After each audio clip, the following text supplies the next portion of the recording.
Selamat pagi, Pak Den. Pagi Bapak, Ya, bagaimana kabar hari ini? Alhamdulillah baik.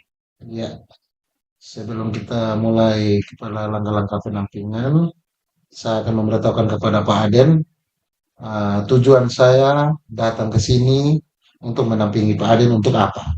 Ya, saya akan menanyakan hasil kegiatannya Pak Aden selama 1 bulan. Itu ketika hari ini dilakukan pendampingan individu, berarti jadi ketika 1 bulan itu Pak Aden telah melakukan kegiatan secara daring. Makanya sekarang saya ada sebagai pengajar praktik di sini untuk menambah aksi nyata dari 1 bulan itu nanti apa-apa saja yang Pak Aden sudah mempersiapkan, yang sudah pelajari. Oke, bisa dipahami Pak Aden ya? Ya, Oke. Uh, saya ingin Pak Aden menjawab apa saja proses yang sudah berjalan selama 1 bulan terakhir ketika daring. Dan apa saja yang dilakukan sebagai pencapaian dari hasil belajar tersebut? Mungkin itu pertanyaan pertama yang saya ingin tanyakan kepada Aden. Pak Aden, silakan untuk menjawabnya. ya terima kasih Bapak. Jadi dalam proses pertama yang pertama kita lakukan yaitu pertama uh, ada pemberitahuan bahwa kita dimasukkan dalam sebuah grup yang dimana dibuat oleh fasilitator itu di grup berupa WhatsApp. Ya, Nah, dari peserta kita dari teman-teman di Sumba Barat dan dari SIK. Jadi setelah itu diperkenalkan sudah masing-masing termasuk Pak fasilitator kita yaitu Pak Asep. Nah, dari beliau banyak menyampaikan yang pertama eh, kita disuruh untuk masuk ke LMS. Jadi masuk ke LMS itu ternyata melalui SIM PKB ya, itu. SIM Nah, PKB. di Ya, LMS itu awal-awal masih bingung-bingung cara masuk. Terus setelah kita masuk sudah berulang kali, sudah itu baru kita termasuk paham sudah. ya, Nah, di yang pertama itu kita disuruh buka modul pendahuluan dulu. ya. Pendahuluan, terus kita juga ikut pretest. Setelah itu baru ada modul 1. Nah, modul 1 itu terdiri lagi ada modul 1 dan modul 1.1, 1.2. Jadi untuk sekarang kita masih berada di 1.2. Di situ termasuk kita ikut juga lokakannya secara daring pada saat seluruh Sumber Barat pembukaan CGP untuk angkatan 9 untuk Kabupaten Barat. Terus setelah membuka LMS, kita buka modul 1 melihat pendahuluan, ada video-video pembelajaran yang melalui YouTube itu kita nonton dan kita masuk sudah di profil atau filosofi tentang pendidikan nasional Ya. yang di mana situ di apa oleh Bapak Ki Hajar Dewantara. Nah itu banyak ilmu yang saya baru dapatkan di situ, mulai dari bagaimana kita belajar apa secara kodrat alam dengan kodrat zaman. Jadi kita harus melihat potensi anak sesuai daerah atau lingkungannya dia. Begitu juga kita mengajar harus sesuai dengan zaman. Nah, itu untuk modul 1 yang nah, atau tentang Ki Hajar Dewantara. Terus di modul 1.2 itu tentang nilai dan peran guru penggerak. Nah, di situ saya baru apa menilai ternyata saya ternyata lebih bagus di apa namanya kalau apa kita di inovasi gitu. Nah, itu kemampuan yang saya itu jadi saya termasuk suka mencari hal-hal yang baru dan juga kerjasama dengan rekan-rekan. Oke, Pak Aden. Berarti sudah selama 1 bulan ini Pak sudah mempelajari yang paling terpenting itu uh, belajar cara mengajar menurut Ki Hajar Ya, Dewantara. Bahwa kita sebagai pendidik bukan saja kita jangan seperti menjajah. Jadi kita sebagai menuntun. Mungkin ada itu kata menuntun. Ya, jadi kita tidak boleh lagi seperti orang dulu kan selama ini yang kita lakukan adalah apabila anak-anak salah, kita justru menghakimi mereka. Ya, Tapi malahan di situ Ki Hajar Dewantara mengajarkan bahwa kita harus menuntun mereka supaya apa yang mereka lakukan itu kita bisa merubah. Oke, terima kasih. Saya apresiasi dari pembelajaran daring yang Pak Aden sudah pelajari selama 1 bulan ini. Yang berikut saya ingin menanyakan tentang dukungan ekosistem sekolah. Kira-kira di sekolah, dukungan sekolah terhadap Pak Aden itu seperti apa? ya, untuk dukungan sekolah di sini Ibu Kepala Sekolah sangat mendukung dan mengapresiasi kami. Malahan setiap guru itu disuruh wajibkan ikut mendaftar. Ya, Jadi pertama saya pernah daftar yang CGP ke-7 itu. hmm, Nah, saya pernah coba daftar, tapi saya tidak bersemangat untuk isi apa esai-esai esai. yang Ya, sampai 5.000 karakter itu. Karena terlalu banyak, jadi saya bilang, biar sudah saya tidak mau ikut. Nah, setelah di CGP 8 ada keluar, terus banyak juga yang tidak mau ikut, tapi karena sudah dipaksa oleh apa kepala sekolah biar kita ikut, maksudnya paksaan dalam sini supaya kita dapat ilmu yang baru, bukan paksaan dalam hal negatif, paksaan yang positif supaya ya. kita berlomba-lomba ikut. Nah, dari situ sudah kita semua ikut, tapi hanya 2 orang saja kita yang lulus untuk di guru SMP 3 yang ikut CGP 9. Nah, itu karena betul sekolah mendukung. Terus dia juga bersedia menyediakan waktu ketika mendampingi kita pada saat daring dengan guru-guru CGP lainnya, termasuk Ibu Nadif. Jadi Oke. seperti itu.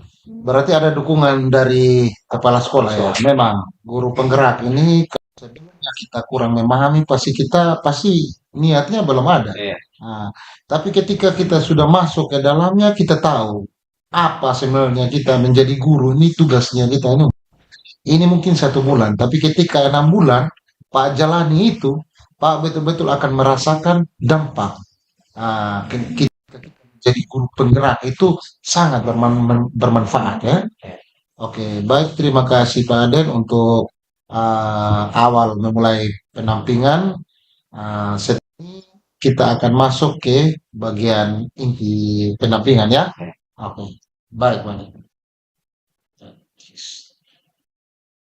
Pak Aden, untuk kegiatan selanjutnya kita masuk di kegiatan inti. Kegiatan inti ini kita akan melakukan diskusi tentang perubahan yang terjadi di ruang kelas yang menurut pemikiran Ki Hajar Dewantara seperti yang modul 1.1, 1.2 yang sudah Pak pelajari berdasarkan pembelajaran mengenai filosofi pendidikan yang sudah Pak Adian pelajari uh, apa saja perubahan yang dilakukan di kelas agar selaras dengan pemikiran Ki Hajar gitu. Jadi apa saja yang Pak sudah lakukan di kelas selama ketika Pak mempelajari tentang filosofi pendidikan pemikiran Ki Hajar Dewantara. Coba nanti Pak jelaskan silahkan ya. Iya, terima kasih Bapak. Jadi setelah saya mengikuti pelan ini, eh, saya perlahan mulai merubah cara atau pola mengajar saya di kelas. Yang awalnya saya lebih banyak ceramah, terus memberikan contoh-contoh soal, dan itu bagaimana siswa tidak terlalu aktif, banyak yang pasif. Nah, setelah saya mengikuti ini, jadi saya berpikir pada filosofi yaitu tentang bagaimana mengangkat potensi siswa. Jadi betul-betul seperti yang Bapak Ki Hajar Dewantara katakan, kita menghambakan diri kepada siswa dan menuntun. Nah, jadi saya menyampaikan kepada siswa bahwa mereka boleh mengambil sumber belajar dari mana saja. Ya.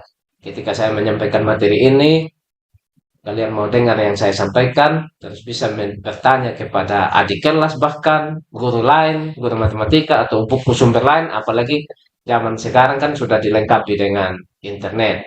Jadi kalian bisa browsing, bisa fotokopi. Intinya sumber itu bukan hanya dari saya saja, bukan dari saya sebagai guru. Kalau dulu kan sumbernya saya pikir saja dari saya, orang tidak perlu harus cari, cukup mendengar apa yang saya sampaikan. Nah, setelah mereka melakukan itu, nah saya menerangkan soal-soal dan mereka lebih cepat tangkap. Nah, ketika saya memberikan contoh soal, banyak yang bisa, banyak juga yang belum bisa.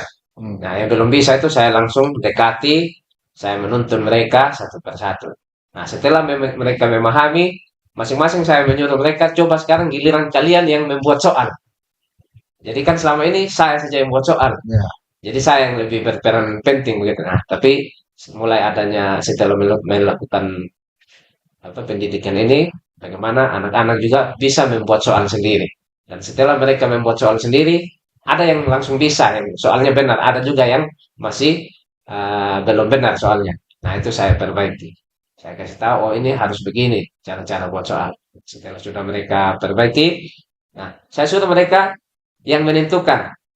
Ayo silahkan kalian pilih siapa temanmu yang mau kerja. Jadi anggap sudah mereka menjadi guru kecil di kelas begitu. ya, Jadi mereka yang belajar, mereka yang buat soal, mereka juga yang mengerjakan seperti itu. Nah, setelah temannya kerja, mereka lihat lagi bagaimana hasil kerjanya, benar atau tidak. Jadi semua mereka yang tentukan.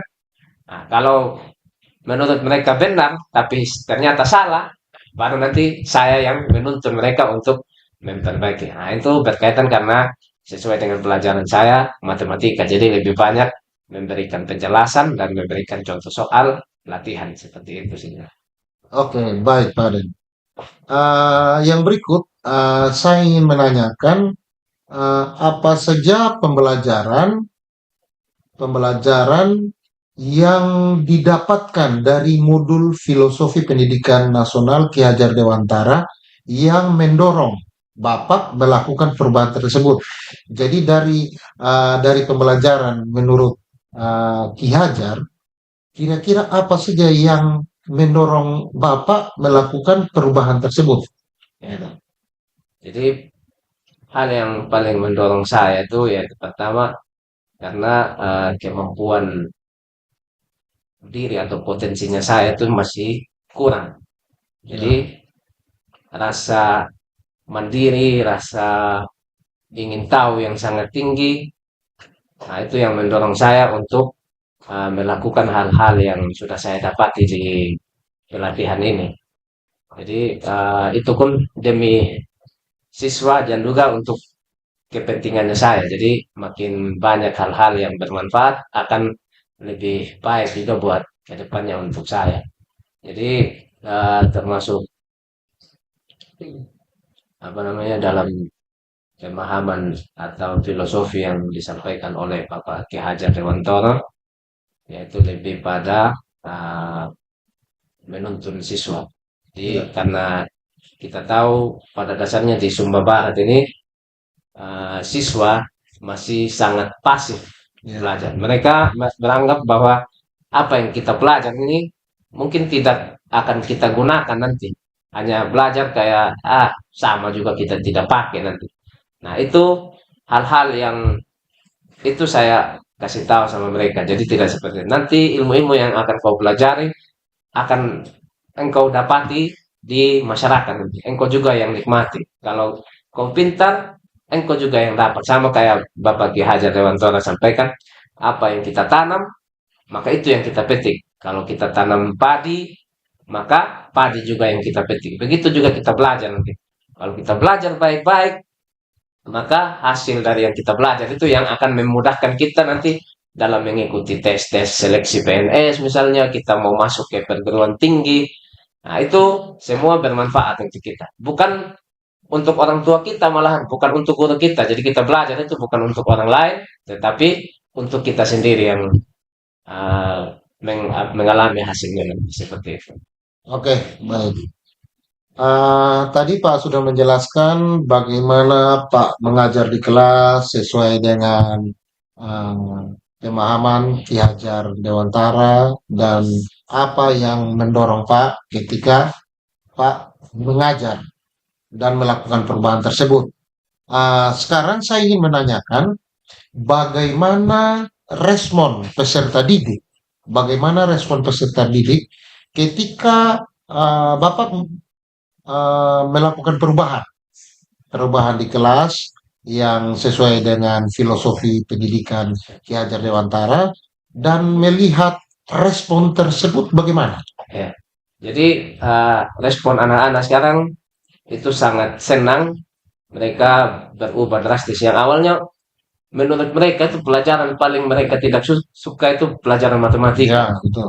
Sudah karena sulit, terus mereka juga pada dasarnya lemah di konsep dari matematika. Jadi setelah saya menyampaikan dengan metode yang disampaikan oleh Bapak Ki Hajar, sekarang mereka bersemangat.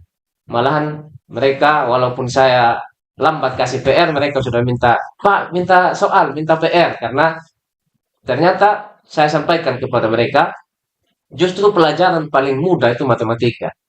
Ya. Kalian cukup tahu, tambah, kurang, kali, dan bagi. Nah, itu gampang sudah matematika. Jadi seperti itu. Bagaimana saya merubah konsep pemahaman mereka yang dari takut menjadi lebih senang ke matematika. Nah, kalau kalian sudah hafal itu atau sudah kuasai tambah, kurang, kali, bagi, maka materi-materi matematika yang tinggi lain itu akan mudah. Itu seperti tangga saya bilang. Jadi kalau kita mau naik ke atas, ada anak tangga satu 2 3 4. Nah, itu lebih mudah. Kalau kalian sudah punya anak tangga pertama, maka gampang naik ke tangga kedua dan ketiga. Tapi kalau mau naik ke tangga ketiga, tidak ada tangga kedua dan pertama, maka akan setengah mati. Jadi dasar dari matematika cukup itu tadi yang saya bilang. Tambah, kurang, kali, bagi. Kalian fokus di situ, maka yang lain akan jadi mudah. Dan anak-anak sekarang jadi bersemangat. Kalau saya kasih contoh latihan atau contoh soal untuk dikerjakan di depan, mereka berebutan untuk maju. Tidak seperti awal-awal, satu dua kali pertemuan awal itu mereka takut. Takut untuk maju karena mereka takut, kalau saya kerja salah, pasti saya nanti diganggu atau enggak. Saya beri penguatan kepada anak-anak. Jangan takut melakukan kesalahan. Walaupun salah, lebih baik kau kerja salah, tapi daripada yang tidak kerja. Jadi nanti kita akan belajar dari kesalahan itu tadi. Nah, di sini tugasnya saya sebagai guru yang akan memperbaiki kesalahan-kesalahan itu. Jadi seperti itu. Oke, berarti itu adalah perubahan yang terjadi dampak ketika Pak melakukan uh, kegiatan calon guru penggerak ini selama 1 bulan yang berfokus pada filosofi pendidikan nasional menurut Ki Hajar Dewantara. Jadi dampak di kelas kepada peserta didik ya seperti yang Pak jelaskan tadi. Uh, Sesuai perubahan konkret yang telah dilakukan di kelas, apakah aksi nyata itu kan sama dengan yang tadi, Pak lakukan di kelas itu adalah aksi nyata. Apakah kegiatan aksi nyata itu uh, Pak sudah tuangkan dalam apa refleksi mingguan waktu di modul itu? Iya, sudah. Sudah. Ya. Oke. Jadi itu sangat penting, Pak. Jadi setiap Pak melakukan aksi nyata di sekolah terkait yang apa yang sudah Pak pelajari, misalnya Pak pelajari tentang modul 1.1. Nah, jadi ketika dalam 1 minggu itu Pak terapkan itu di dalam kelas, Pak harus membuat itu aksi nyatanya itu harus melaporkan aksi nyata, membuat. Nah, makanya dibilang ada yang namanya portofolio digital. Nah, jadi Pak juga bisa memuat aksi nyata itu ke situ. Berikut tentang modul 1.2 juga. Ketika Pak sudah mendapatkan materi itu dari fasilitator, ketika Pak turun ke sekolah, Pak membuat aksi nyata dari modul 1.2, jangan lupa itu dimuat di refleksi mingguan. Itu wajib. Nah, dan ketika dimuat dalam refleksi mingguan, kalau itu berupa video, berupa apa, itu yang salah satu bahwa Pak harus bisa membuat itu portofolio digital. Nanti kita akan masuk ke tahap selanjutnya tentang bagaimana Pak harus menjelaskan untuk membuat portofolio digital. Jadi yang paling penting adalah setiap apa yang kita pelajari dari modul ke depannya itu aksi nyatanya kita harus muat, terutama dalam refleksi mingguan. Itu wajib. Ya, Oke, baik. Pak Aden, kita akan masuk di pembuatan kerangka portofolio. Tadi kita sudah tindak lanjut hasil pembelajaran yang selama ini yang 1 bulan yang Pak Aden telah lakukan bersama fasilitator, dan saat ini kita akan saya akan menanyakan kira-kira apa saja yang Pak Aden sudah lakukan mengenai portofolio digital. Ya, Pak Aden, ya, kita akan berdiskusi. Saya akan menanyakan tentang pembuatan kerangka portofolio. Uh, Semua kemarin masing-masing CGP sudah diberikan buku panduan tentang bagaimana kita membuat portofolio. Jadi untuk mengetahui kerangka portofolio yang sudah Pak Aden buat, sekarang saya ingin menanyakan tentang uh, media atau platform apa yang sudah Bapak gunakan untuk membuat portofolio digital. baik, terima kasih Bapak. Jadi untuk portofolio digital awalnya saya buta, saya kurang tahu. Ya, Saya tahu pertama tuh dari yang Bapak sampaikan juga kemarin ketika kita pendampingan melalui daring gitu. Jadi itu saya masuk atau Bapak kasih tahu waktu itu melalui Google Site. Itu pertama ya. kali saya melihat ada portofolio di situ. Jadi dengan media Google Site itu saya pertama kali tahu bahwa bisa membuat portofolio. Oh, oke. Setelah Pak Aden membuka Google Site, membuka Google, dan sudah membuat portofolio digital Ya, dan sudah memahami itu, komponen-komponen apa saja yang Pak Aden tuangkan ke dalam portofolio digital itu? ya. Ya, pertama yaitu yang saya buat gimana masuk dulu, terus kita buat latar belakangnya dia mulai nama atau profil-profil itu, terus juga kita pasang foto, terus dengan apa? Kan saya sekarang guru penggerak angkatan 9, saya tulis itu calon guru penggerak angkatan 9 dan nanti juga yang akan kita isi di situ adalah hasil-hasil yang akan yang telah kita peroleh, baik itu modul, tugas-tugas, atau tugas yang berupa kita buat dalam bentuk PDF, ada PowerPoint, dan juga berupa video. Jadi itu yang nanti rencana akan kita buat di dalam situ. Oke, berarti setelah membuat portofolio digital itu, berarti Pak Aden memasukkan semua tugas-tugas mulai dari awal. Misalnya tugas modul 1.1 yang diberikan oleh fasilitator, Nah, begitu juga sampai dengan tugas 1.2. eh, Ya, jadi semuanya Pak Aden muat dalam portofolio portfolio. digital. Oke. Dari tugas-tugas tersebut yang Pak Aden buat, kan ada beberapa tugas itu yang berbentuk video, ada yang berbentuk PowerPoint. Itu seperti tugas-tugas apa aja? Maksudnya tugas-tugas apa yang diambil dari modul 1.1, Ya, modul 1.2? Coba Pak Aden jelaskan tugas-tugasnya itu dari awal sampai akhir, ya, kira-kira apa saja yang dimuat sih di situ. ya. Ya, tugas-tugas yang saya buat situ pertama dari modul 1.1 macam ada video kita disuruh komentar, itu kita komentar terus disuruh buat video untuk memberi respon terhadap modul-modul itu. Nah, jadi video yang kita buat yang sudah saya muat di YouTube karena kalau kita kirim langsung video kan berat jadi kita kirim link saja. Link dari YouTube. Nah, link itu yang saya isi dalam portofolio itu link YouTube terus PowerPoint juga hasil kerja diskusi kelompok untuk ruang kolaborasi. Nah, itu saya taruh ke situ terus hasil-hasil yang kita ketik kita itu dibuat dalam dokumen PDF. Nah, itu juga yang saya buat situ. Jadi sesuai struktur yang sudah disampaikan di situ, mulai kita buat dari latar belakang, terus ada konten-konten profil sama aksi nyata. Nah, itu yang semua saya muat dalam portofolio itu. Jadi lebih simpel ternyata dibandingkan awal-awalnya kan kita buat portofolio berupa dokumen hard copy gitu dari Ya, hasil-hasil print. Nah, itu kan kita harus butuh kertas, butuh tinta dan lain sebagainya dan itu ternyata berat. Tapi ketika kita menggunakan portofolio tuh justru sangat-sangat efisien, baik itu dalam hal kertas tadi tuh. Terus kita bisa muat link, nah itu sangat memudahkan sekali. Itu bagus sekali menurut saya. Dan itu saya berterima kasih juga kepada pembimbing ya Bapak itu yang sudah mengenalkan oke. tadi. Ya, oke. Jadi eh, saya akan sedikit memberikan tentang kegunaan portofolio yang untuk ke depan.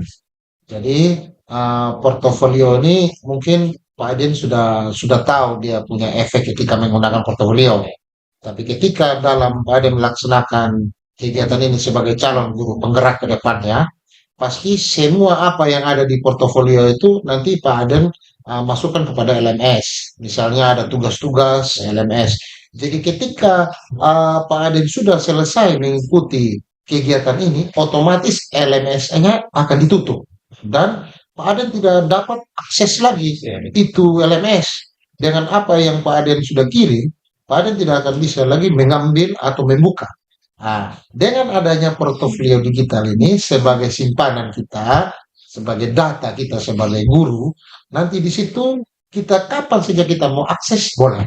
Nah, jadi apa yang kita sudah taruh di dalam LMS, kita juga harus menyimpannya di portofolio supaya ke depan ketika kita melakukan aksi nyata, supaya kita lebih mengingat lagi apa-apa yang harus kita lakukan, kita tinggal buka di portofolio. Ya, kita lihat sudah ternyata aksi nyata dari modul sekian-sekian yang kita pelajari, oh ada ini. Jadi di portofolio sudah situ menjadi panduannya kita ke depan, kita untuk melaksanakan aksi nyata.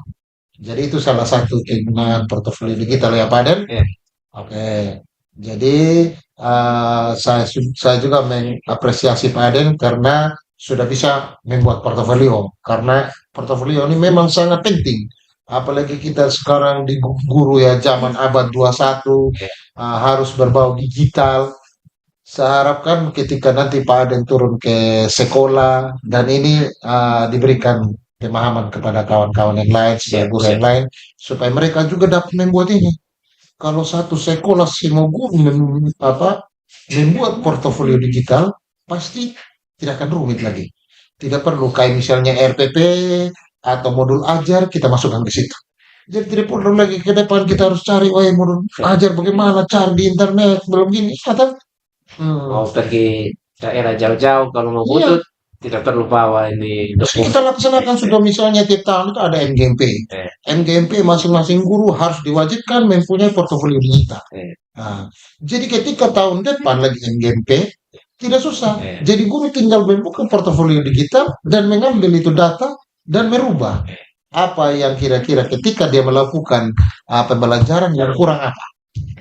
Di situ dia tinggal merubah, Nambah. tinggal dia memasukkan lagi yang terbaru di dalam portofolio digital.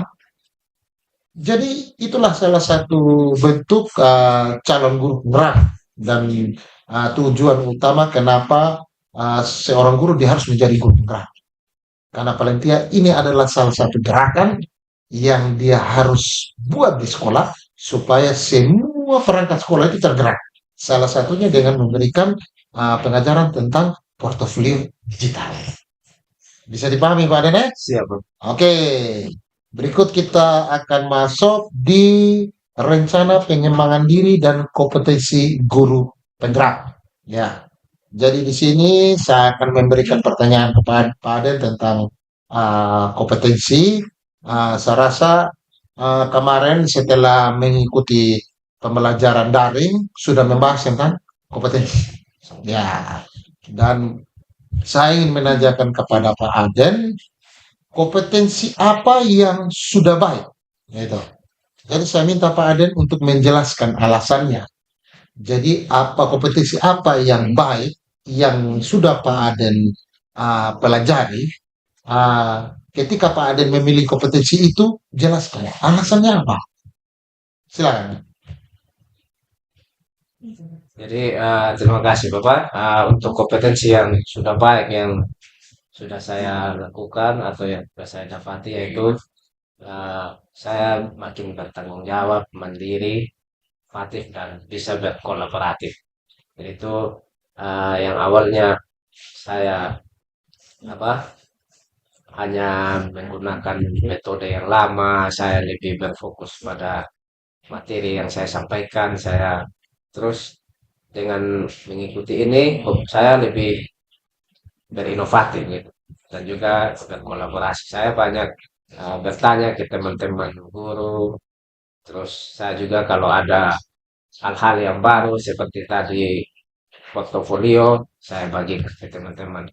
Cara membuat Canva awalnya saya tidak tahu membuat Canva. Saya tanya kepada teman-teman guru yang sudah tahu, akhirnya adalah kasih tahu. Jadi ada beberapa kompetensi yang bertambah saya, terutama dalam hal sini yang itu inovatif dan kolaboratif. Itu kompetensi. Oke, berarti Pak lebih memilih inovatif dan kolaboratif dari kompetensi tersebut. Setelah Pak memilih dan tadi Pak sudah menjelaskan kenapa Pak memilih tersebut. Dari kedua kompetensi tersebut, kira-kira yang perlu Pak tingkatkan yang ada di diri Pak itu kompetensi yang mana? Gitu. Jadi yang mau saya tingkatkan lagi itu pada inovatif.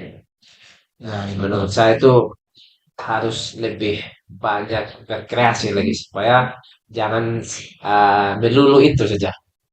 Jadi karena seiring bertambahnya waktu atau zaman ini ada saja hal-hal yang baru. Kalau kita tidak berinovasi mencari hal-hal yang baru itu, maka anak-anak muda juga nanti yang akan jadi korban di sini dalam hal yang tidak mendapatkan hal yang baru.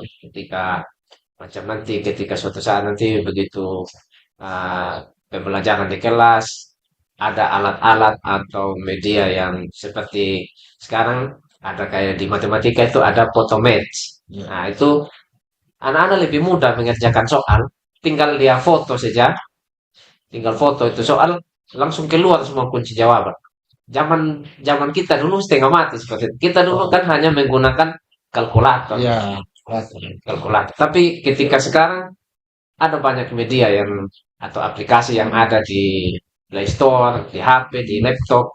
Nah, itu kita juga harus belajar dari itu. Jadi kadang siswa ini lebih canggih daripada kita guru. Jadi mereka lebih tahu macam dari ruang guru, dari aplikasi-aplikasi ruang belajar apa itu mereka bisa lebih pintar dari kita. Maka ketika seperti itu di zaman yang berubah nanti kita juga harus tingkatkan seperti inovasi. Jangan sampai kita terbalik siswa yang sudah paham duluan daripada kita seperti itu.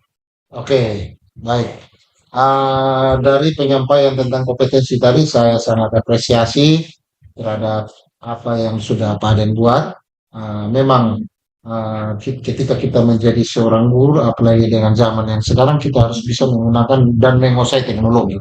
Itu yang paling penting. Dan apapun kendalanya, kita harus bisa. Karena kita sebagai guru sekarang mungkin anak-anak sudah perkembangan zaman, mereka mungkin bisa lebih memahami teknologi daripada kita. Jadi itu jangan sampai terjadi.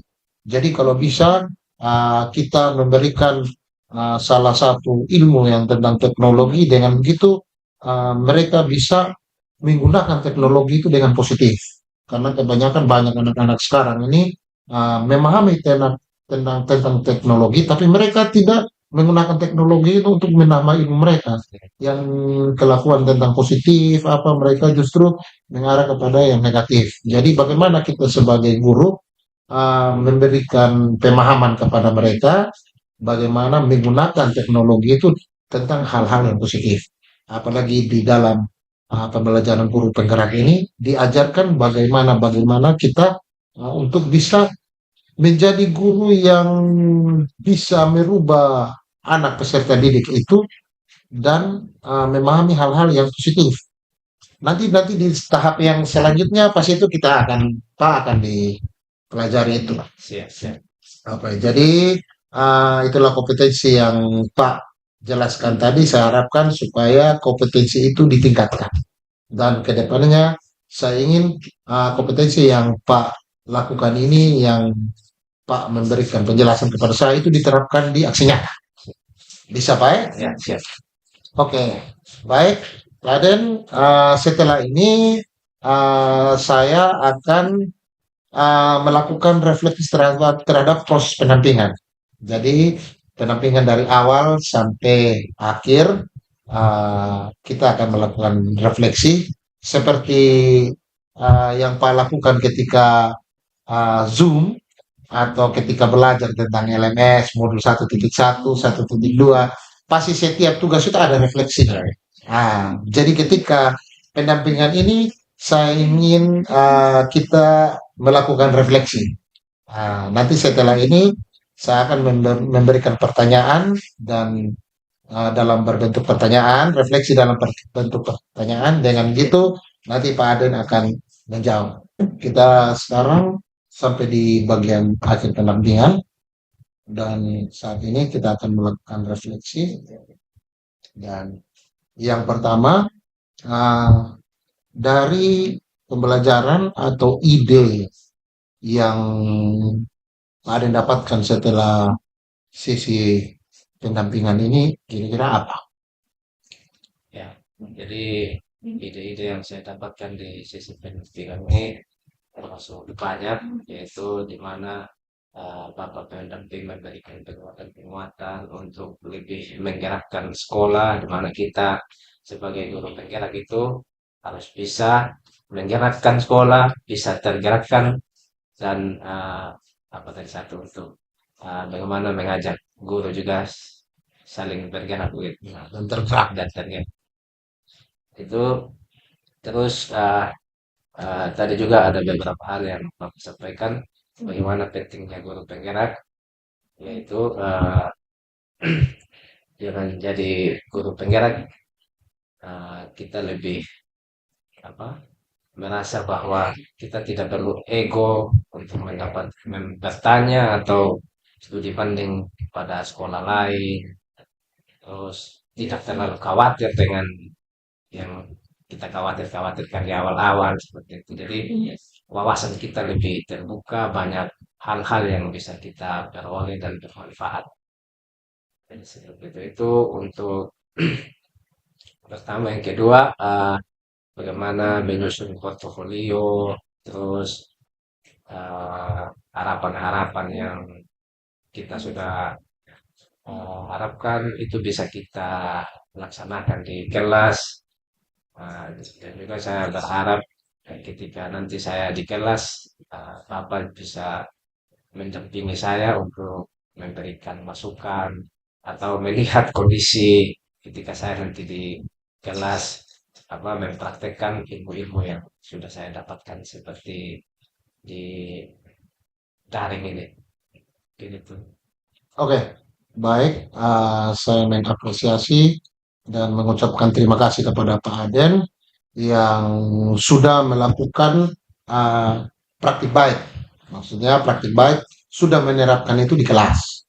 Jadi saya juga sebagai pembimbing berharap untuk ke depan supaya Pak Aden lebih memperbanyak melakukan praktik baik. Jadi apa yang sudah Pak Aden dapat ketika melalui pembelajaran daring nantinya, aksi nyata itu harus diterapkan. Nanti ya saya sebagai pendamping berikutnya saya akan mencoba untuk membimbing dan menuntun Pak Aden ketika nanti aksi nyata di dalam kelas. Oke, baik. Itu saja untuk pendampingan kita pada hari ini Pak Aden. Dan selanjutnya Pak Aden harus mempersiapkan diri untuk kita melakukan loka karya nanti dan melakukan kegiatan-kegiatan selanjutnya bersama fasilitator di ruang daring. Siap. Oke, Siap. terima kasih banyak dan semangat Pak Aden. Oke, oke, terima Terima kasih kasih banyak. Bapak. Oke.